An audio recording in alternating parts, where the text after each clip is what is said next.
episode of Heels Up. I am Vlad St. Valentine. With me again is the hostess with the hermosis, Mr. Caidan Ramos. What's going on, brother? How you doing? Another day in paradise, boss. How about you? Not bad, not bad. Dude, I'm full of chorizo burrito. How about you?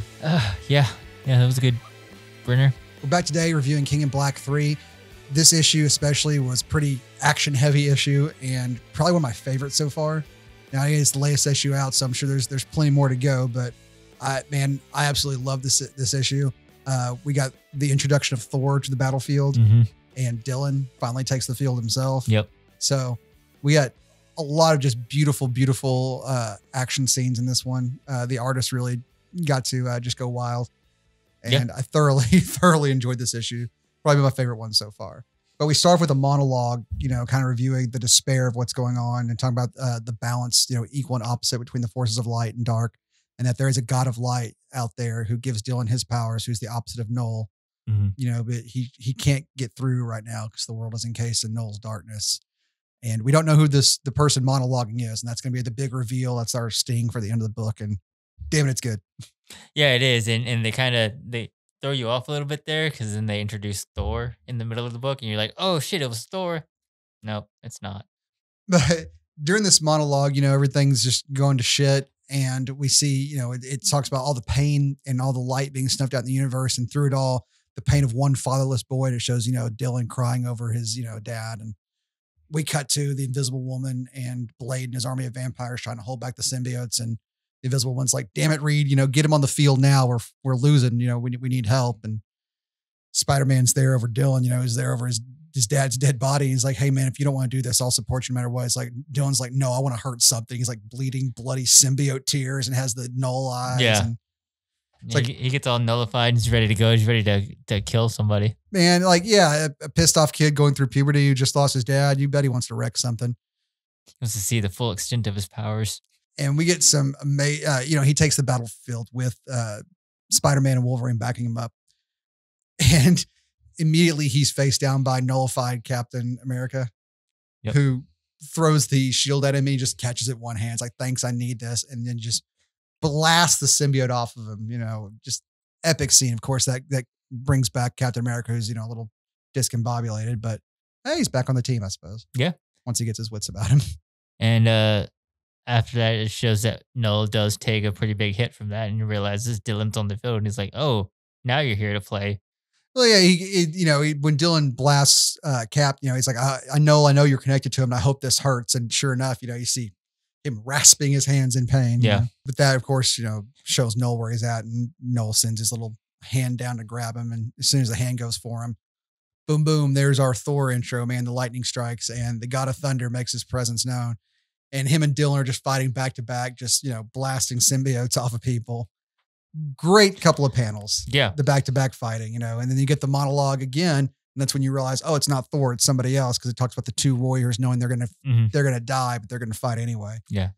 Damn it. Everything about that. I don't have anything to criticize. And normally we spend so much time running through these issues because we nitpick each thing, but everything about this was just great. I thoroughly enjoyed this issue, man, especially when Null finally joins the field and him and Thor go after her for a while. And, they're both just kind of trading resumes while fighting. Yeah. And Thor's like, I've had enough of this shit, and just gives him one. Oh man, it's gotta be one of my favorite punches in a comic book. Just full panel, Mjolnir right to the jaw and knocks off Null's jaw completely. Mind you, he's still talking without the jaw and it grows back immediately, in which we have some cool scenes with the kind of like, almost like reptilian dinosaur, like well, symbiote. He symbiotes the jaw. Yeah. The jaw's not there anymore. Well, is he symbiotes? I mean, is it all the same? Is it really? I mean, it's a black. He doesn't go and get the other piece and bring it back up. It's just, no, I just assumed he reforms that way and that's just kind of what he is. You know what I mean? Yeah. I don't know. I didn't get into the specifics of it, but I suppose we could ask him. Yeah.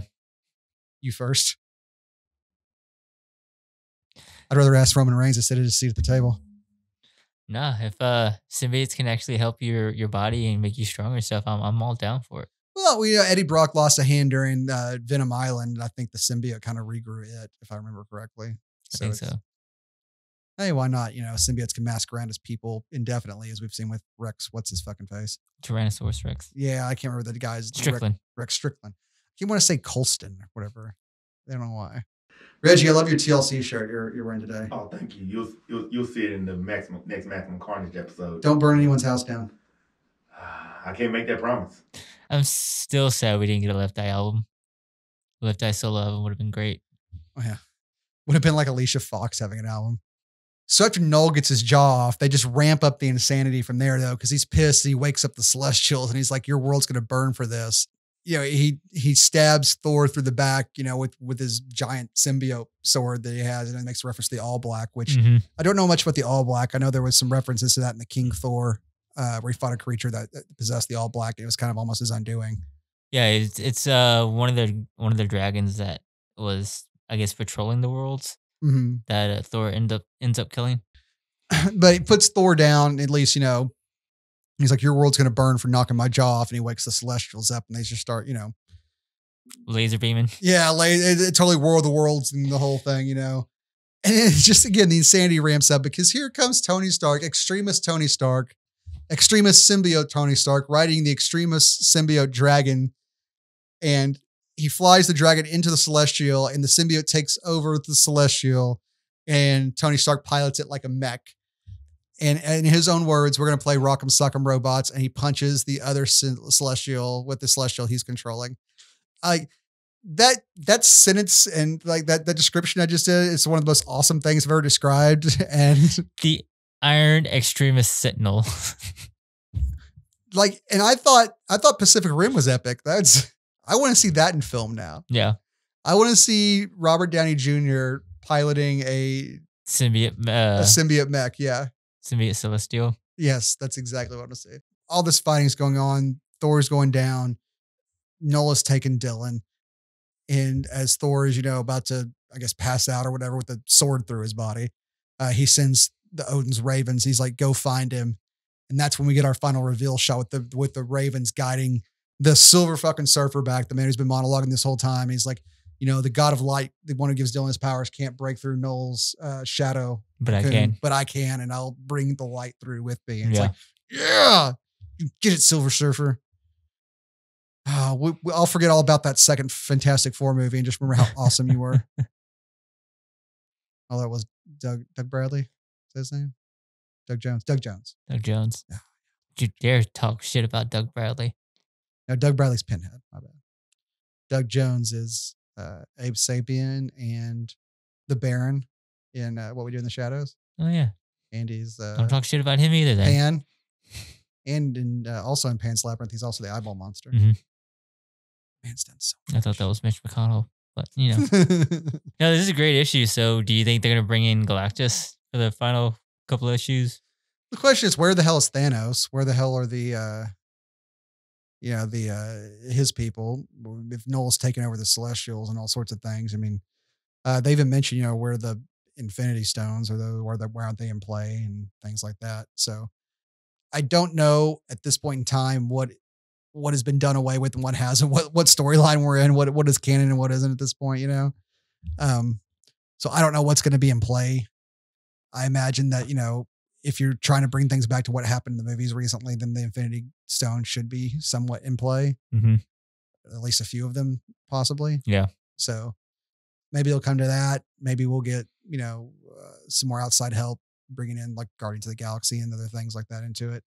Because God knows you want to put the movie properties in the comic books and make them prevalent. So, I mean, so far this has been restrained. Donny Cates is doing for Marvel what, Scott Snyder's doing over at DC as far as making these characters, making these epic story arcs that are all inclusive. Well, they span the whole thing, and then they feel like it, like Absolute Carnage. I mean, no, still Donny Cates. It just didn't feel nearly as I keep saying the word epic, and I'm trying to find another adjective for it, but that's just it, and not just like in the standard buzzword of the term epic. It feels like an epic, like an old Greek epic. Like we're going on journeys, we're going places, we're conquering things, we are going on trials and tribulations, we are finding stuff about ourselves and our families along the way. And this was our action sequence, and it was earned because we've been going through the story for quite a while, and it was awesome to see Thor join the battlefield. And, even he lasted longer than, Sentinel did, or Sentry did. Sentry, yeah. So kudos to him for that. He didn't get ripped in half like a bitch. Man, if you guys haven't jumped onto this, go get the first 2 episodes or the 2 issues, and this one especially. These are really, really good. I mean, I do recommend reading Venom along with it, but if you feel like all the tie-ins are too daunting for you, at least just get King in Black by itself. You won't miss. You get enough filled in that you're not going to like be lost in the storyline if you're not reading Venom as well. But this one especially, man, this was a great, great issue. I think it's one of those that's going to probably last for a long time as far as our memory goes. You know, the way the Infinity Gauntlet storylines or the Crisis storylines do, and the way Maximum Carnage itself did. I think War of the Lights.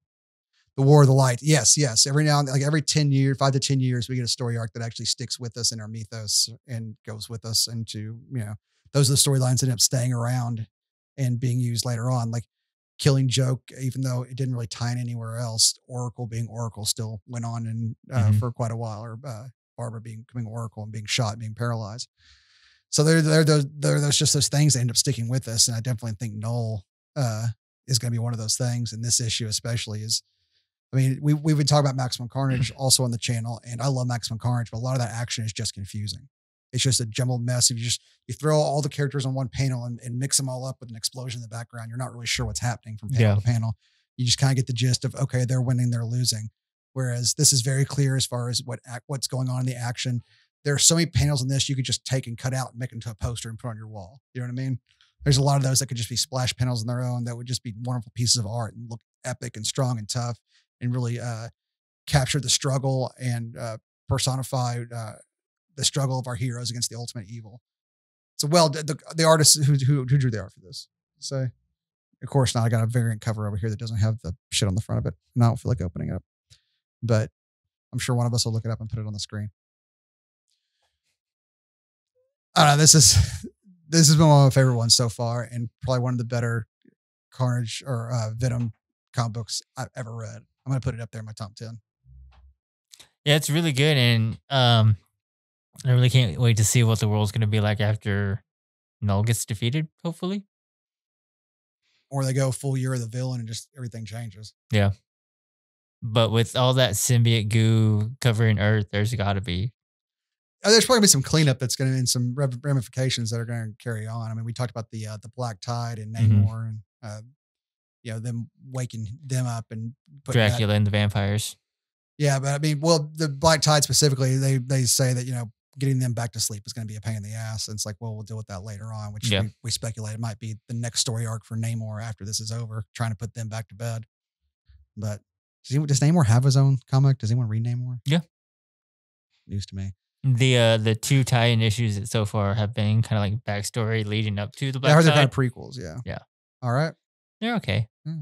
You don't have to read them. They're not necessary. It's kind of why I skip most of these. Yeah. Like I said before, the only ones that really tie in so far that I've read are Thunderbolts, which is kind of just ties in Kingpin's part. I read the first Thunderbolts and it made Taskmaster look like a chump. Like they're trying way too hard to make him the Suicide Squad, like the movie Suicide Squad, which is not a good direction to go, y'all. Seriously, it's embarrassing. It straight up was Suicide Squad, though. It really was. It's the same tone. People are dying left and right just because it's funny and edgy. Like it's not good. It's not good so far. Anyway, guys, that was King in Black 3. Thanks for joining us here on Bagged and Board. Like, subscribe, keep watching. We're going to keep bringing you more of these as the issues come out. Of course, you know, the Venom and the King in Blacks. And in between that, we're bringing you the rest of Maximum Carnage. So, you got anything else? I don't got anything. All right, guys. Say howdy, mother, for me.